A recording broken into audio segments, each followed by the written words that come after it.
Shalom saudara-saudara yang terkasih, salam jumpa dalam Inspirasi Sabda Allah hari ini, Sabtu 22 Januari, dalam pekan biasa yang kedua.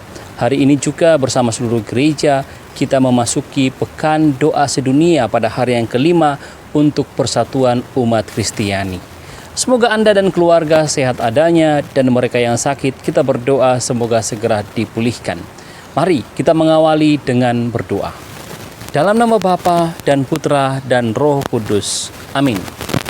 Bapa yang maha baik, kami bersyukur kepadamu untuk rahmat yang begitu melimpah yang kami rasakan sampai saat ini. Hadirlah bersama kami. Semoga sabdamu hari ini menginspirasi perjalanan hidup kami. Demi Kristus Tuhan dan Juru Selamat kami. Amin.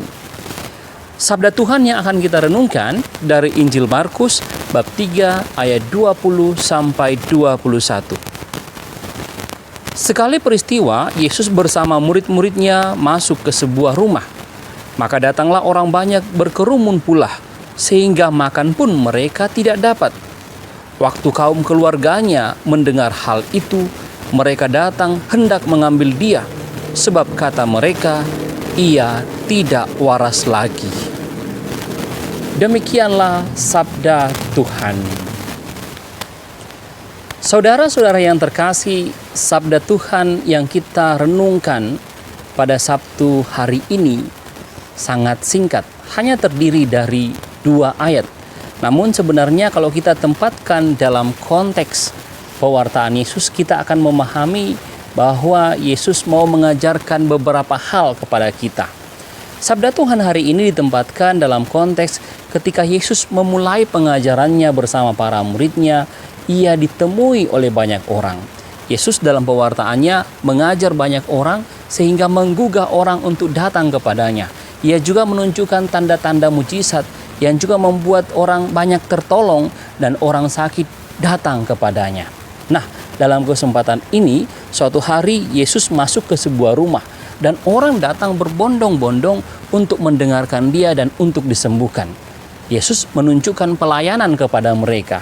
Nah, dalam situasi seperti itu dengan banyaknya orang, Yesus lupa makan, lupa memperhatikan dirinya sendiri. Dan hal itu menjadi kekhawatiran bagi keluarganya, maka mereka datang hendak mengambil dia. Sebab katanya, Yesus sudah tidak waras lagi. Dalam arti tidak waras karena lebih mementingkan pelayanannya, tapi tidak lagi lupa pada kepentingan dirinya sendiri. Saudara-saudara yang terkasih, paling tidak dari Injil yang sangat singkat ini ada 2 hal yang dapat kita renungkan yang bisa menjadi inspirasi hidup kita sepanjang hari ini.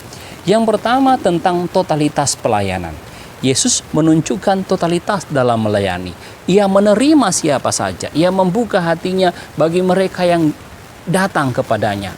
Yesus melayani siapa saja tanpa membeda-bedakan orang-orang yang datang kepadanya. Totalitas pelayanan ditampilkan kepada kita. Nah, kita pun bisa menarik inspirasi bagaimana dengan hidup kita. Sudahkah kita menunjukkan totalitas pelayanan dalam seluruh pekerjaan kita, dalam seluruh aktivitas kita sehari-hari?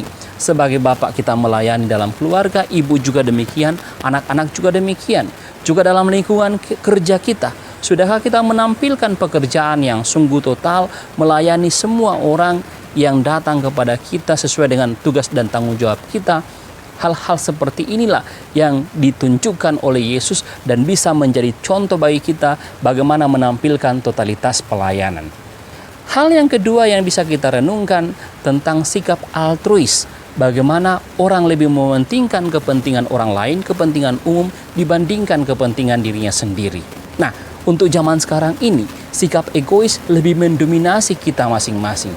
Kita hanya mementingkan kelompok kita, diri kita, atau keluarga kita. Yesus menampilkan contoh bagi kita bagaimana bersikap altruis, mementingkan kepentingan orang banyak di atas kepentingan dirinya sendiri. 2 hal inilah tentang totalitas pelayanan dan sikap altruis yang bisa membawa kita jauh dari sikap egois, yang bisa menginspirasi perjalanan hidup kita dari Injil hari ini. Semoga sabda Tuhan hari ini senantiasa membuat kita dan memampukan kita untuk hidup sejalan dengan ajaran Tuhan. Tuhan Yesus memberkati kita. Kita tutup dengan doa. Bapa yang Maha Baik, kami bersyukur kepadamu karena sabdamu hari ini mengajar kami untuk mau dan semakin menunjukkan diri untuk mau mengedepankan kepentingan orang lain dibandingkan kepentingan kami sendiri, dan juga membantu kami untuk mau bersikap total dalam pelayanan. Semoga sabdamu hari ini membuat kami menjadi anak-anak-Mu ya Tuhan, yang mampu menampilkan iman dalam kehidupan ini, dalam pelayanan kami, dan juga dalam sikap kami. Doa ini kami sampaikan kepadamu dengan pengantaraan Kristus Tuhan kami. Amin. Tuhan bersamamu dan bersama rohmu. Semoga saudara sekalian diberkati oleh Allah yang Maha Kuasa, Bapa, Putra, dan Roh Kudus. Amin.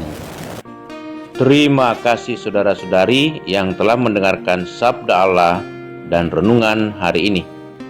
Saya, Pastor Marcelo Rotandung, mengucapkan berlimpah terima kasih kepada Pastor Antonius Mikhael.